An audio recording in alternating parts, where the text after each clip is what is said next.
Two new articles from Newsweek are talking about the massive collapse in investor home buying in the US housing market. And this collapse in investor home buying has the potential to make the housing crash in America even bigger, with markets like Atlanta, Jacksonville, Phoenix, Charlotte, and Nashville experiencing a 60% collapse in investor home buying demand over the last 3+ years. And as this video goes along, I'm going to tell you more of the cities where these real estate investors are selling out, because we're already starting to see home values drop in many of these areas. Prices in America dropped in 27 out of the 50 states in April, and in May they look to drop further. The investors went from buying up all the homes to no longer buying to now selling, and sometimes selling at an absolutely massive loss. You can see that this is a 1,700 square foot house in St. Petersburg that a big Wall Street investor purchased for $550,000 in April 2022 and just ended up selling for $391,000 in March 2025,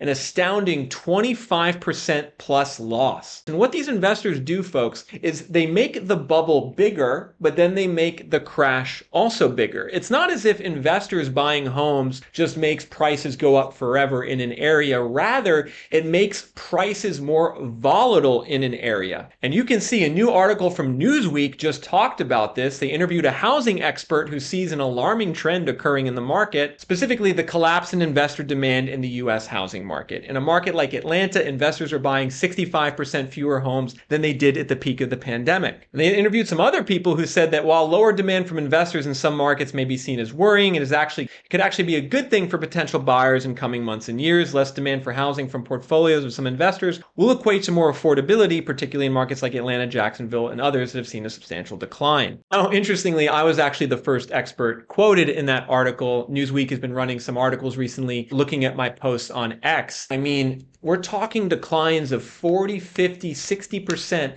in investor purchases. You have to ask yourself the question, what's going on here? Why are the investors bailing so hard on the market? And why are they now selling homes at huge, huge losses? And what does that mean for the future of home prices in your neighborhood? Well, let's just look at some data about what exactly is going on here with this investor home purchase situation. As you can see, data from Redfin is showing that on a national basis, the investor purchases peaked in 2021, and they have since gone down by 50% through the first quarter of 2025. So in nominal terms, investor purchases are at the lowest level in a decade. The last time we saw any type of decline like this was 05, 06, 07 before the big crash. How about Phoenix, everyone? In Phoenix, the investor purchases are down about 62% from peak. And what's concerning in Phoenix is something like this happened in the mid-2000s. Investor purchases went up to 6,600 in 05, collapsed down by about 75% by 09, and Phoenix had a massive housing downturn. And sure enough, in Phoenix, you can see values are dropping all across the metro, according to data available on Reventure app. They're down as much as 5% year over year in some investor-dominated zip codes. And from the peak, actually, in 2022, some of these markets are down as much as 12% in value, which is a pretty substantial correction. And the reason that this is happening, the reason the investors are bailing on the market, is it's simply no longer affordable to own real estate from a cash flow perspective. You're not really making much money from rental properties anymore, given the economics of the rent, the vacancy, and how much the property insurance and taxes are. And I just want to show you guys the math on this, because when you see the math of what these investors in the housing market are facing right now, you will realize just how dire this situation is and how the investor demand is not going to return anytime soon. And what I'm doing for you here is actually breaking out a pro forma, a rental pro forma on this property in St. Petersburg I showed you earlier, where the investors took a 28% loss. And the reason the investor took a 28% loss is this pro forma. Take a look at this. According to Zillow, the monthly rent on this house is $2,500 a month, which is $30,000 a year. This is how these investors size up these properties. So if you want kind of an insight into, how Wall Street looks at real estate, this is it. Now, you then got to back out the vacancy. In this market, it's around 7%. So your net rental income on this property is $28,000. But you then have to deduct your taxes. The property tax bill for this house, I looked it up, was $7,900 last year. $4,000 for insurance. In some markets in Florida, the insurance is way higher. Maintenance is about 0.5% of the current market value. Small charge for water. And then you have 5% management fee. So your total expenses, everyone, on this house that you're getting $28,000 in rent for, your total expenses are $16,000, meaning your net operating income is $12,000 a year. Now, I want to stop right there. $12,000 a year is how much you would make from this house if you bought it and rented it out and then paid your expenses. The thing to look at, though, from an investment perspective is how does that compare to what you'd have to pay for the property? So the original investor, who was a Blackstone-based entity called Home Partners of America, they bought for $550,000 in 2022, which represents only a 2.2% cap rate or return on their purchase price. Now, the new buyer bought for $391,000, which is obviously better. He got a much better deal, 28% off. But the cap rate's still only 3.1%, everyone. So the returns are still really low. And the problem here, even for the new buyer, I don't know if the new buyer was a homeowner or another investor, but if they were an investor, right, and they were to take out debt to buy this property, their annual interest on that debt would probably be $18,000 a year, which would mean they'd be minus $5,400 cash flow even after getting a 28% discount on the previous purchase price. So what you realize when you look at this data is that for any of this to make sense for an investor, the actual price, the actual market value needs to be like $265,000 for this house. That's the only way an investor could buy it and actually earn positive cash flow. And when you look at the data from this perspective, you realize that the housing market downturn has a long way to go, that this is just the beginning of the downturn, because the investors helped cause the boom. They're one of the main reasons why the prices went up so much. So when we're now so far away from properties deriving any type of return for an investor that's positive, it's a sign that the prices need to come down a lot more. And later in this video, I'm actually going to give you guys some markets that as an investor, you can still buy today and make money. I'm going to actually give you some of the flip here because there are still some markets with some decent cap rates and decent population growth that you as an investor can target. I'm going to talk about them later in this video. But first, I want to talk about how it's actually kind of amazing that all of this is starting to get out into the mainstream. You know, I've been warning you guys on this channel for the last 3+ years about the housing market downturn. Started posting the videos actually in the middle of 2021, so it's almost 4 years. And, you know, I was warning you guys pretty much off the bat that the investors were not going to be in the market for long, that the investors are going to stop buying and that they're going to start selling. And when I warned you guys about that in 2022, everyone told me I was crazy. All the videos came out and said, what are you talking about? Wall Street's going to buy homes forever. You know, we had all these articles back then about how if you sell a house, the buyer might be a pension fund. Yield-chasing investors are snapping up single-family homes, competing with ordinary Americans and driving up prices. This article came out April 2021, and they talked to John Burns Consulting back then, who said, you now have permanent capital competing with a young couple trying to buy a house. That's going to make U.S. housing permanently more expensive, but it's not. You know, it's not making it permanently more expensive. This was the thesis many people had 4 years ago, 3.5 years ago, and now we're seeing that thesis unravel. Because folks, what happened during the pandemic was very unique. And I want to make sure you all understand this because a lot of you are looking about, you know, buying a house in the next year and you want to know our price is going to drop and, you know, is the demand going to go back up or is the inventory going to keep surging and how much are they going to go down? Just, it's important to anchor yourself in the realities of what's occurring,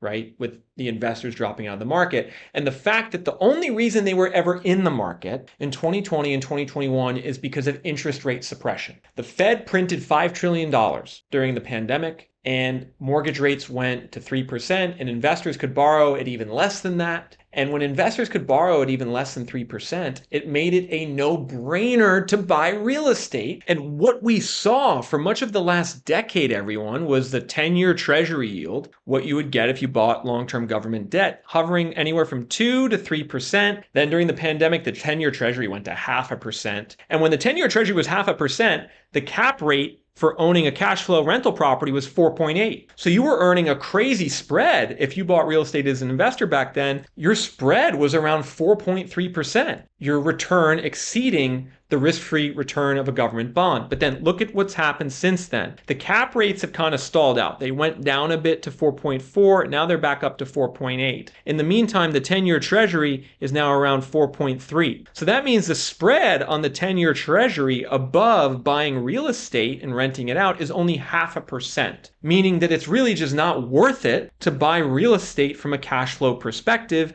because you could just buy a 10-year US government bond and get the same return. And so long as there's minimal spread between the cap rate for owning rental properties and the 10-year treasury, we are not going to see the investors come back in, and we're going to continue to see the investors sell, which will continue to perpetuate a housing market downturn in the markets where the investors were most active. And so the good news about that is, again, the investors are going to be on the sideline for a while, maybe I'm going to say forever. I'm going to come out there and say that there is a chance that what we saw during the pandemic is never going to happen again in terms of Wall Street investors piling into the housing market, because it's just a hard asset to scale. Buying all these individual homes in different neighborhoods and then managing them together when you can only get a 4.5% or 5% return and your cost of debt is even higher than that, it just doesn't make sense. The only way investors are going to come back in is if home prices crash hard. If prices go down 30, 40%, all of a sudden it will make sense economically to buy and own an investment property. You'll actually make cash flow. That's what we're going to need to see. And that's what we saw in the last housing downturn. The cap rates got insane in that last housing downturn. And I'm going to show you some data. I'm going to go back 10, 15 years right now, show you some data on just how attractive it was to buy real estate back then, and how attractive it could be again in the future if these home prices really do crash. So what we're doing here on Reventure app is we're going to investor metrics and we're hitting cap rate. So this is a premium data point. We have cap rate data for most metros, most zip codes in America, showing you how much return you get as an investor. And we're going to start looking at a market like Phoenix. Take a look at this, everyone. In Phoenix, in the last bubble, the cap rate went all the way down to 2.8%, meaning you earned almost nothing. As an investor, that's why the investors bailed on Phoenix. Remember that graph I showed you earlier? The investors bailed out of Phoenix in that last bubble, and then there was a crash, and the cap rates went up to 7.3%. You could get a 7.3% unlevered return in Phoenix from an investment property. Your gross rent would have been $14,000. Your typical home price was $142,000. It was a pretty good deal. Then all of a sudden, since then, the cap rates have declined. And today they're at 4.5%, meaning the prices went up way more than the rents. You're not really getting any type of return if you buy a property in Phoenix as an investor. And what we did here on Reventure app, we actually added the 10-year treasury yield to this cap rate graph if you click this button. So you could see, wow, Phoenix was such an attractive area to buy from 2008 all the way, actually even to 2022, based on the cap rate versus 10-year treasury. Now it is not so attractive to buy. The cap rate and 10-year treasury are the same, meaning you get no excess return and that prices need to drop for investors to come back in. Another market that's like this, everyone, is Miami. In Miami, in the last bubble, the cap rate was 4.5. It was a sign of the bubble. Then it went up to 10% cap rate in Miami in April 2012. If you were an investor and you bought in Miami in 2012, you made a killing. Since then, the cap rate's gone all the way down to 6.1%. Now, your cap rate in Miami is better than it is in Phoenix. However, the issue is in Miami that the rent might also be in a bubble. The rent went way up. Miami's rents are now equivalent to Los Angeles, and these cap rates might even be a little overstated given how much the insurance has gone up.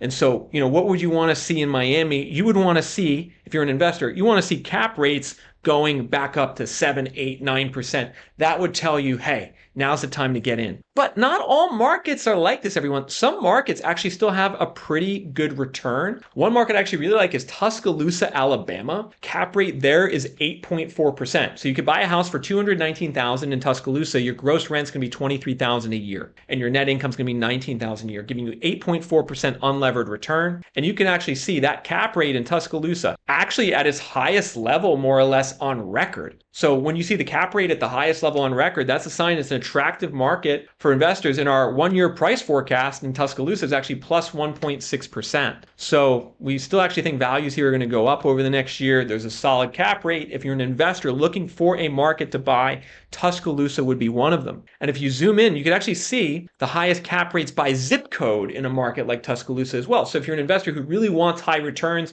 you can find the neighborhoods that have the best cap rates. You can also combine cap rate with other data points like population growth. Maybe you want to find a higher population growth area that also has a good cap rate. That's something you can do on Reventure app. Generally speaking, there can be an inverse relationship between cap rate and demographic growth. Sometimes areas with really high cap rates have poor demographic growth, whereas an investor, you want to be strong in both of those, right? So if you are buying investment properties, you want to have a decent cap rate or a higher cap rate, and you want to be in an area that has strong population growth. On Reventure app, we actually allow you to research both of those data points. You can go to our filters tool, say, I want to be in an area with at least 5% population growth over the last 5 years, and with a cap rate maybe above 7%. And then you get a list of areas that fit the criteria. You can go to table view, and you can download a report of these areas into Excel and have that handy as your short list of cities or zip codes or counties across America that you want to go buy. And then you can reference this data every month to see how the prices are trending. You can also find areas maybe where values are already dropping, so you can get a deal in some of these markets with higher cap rates,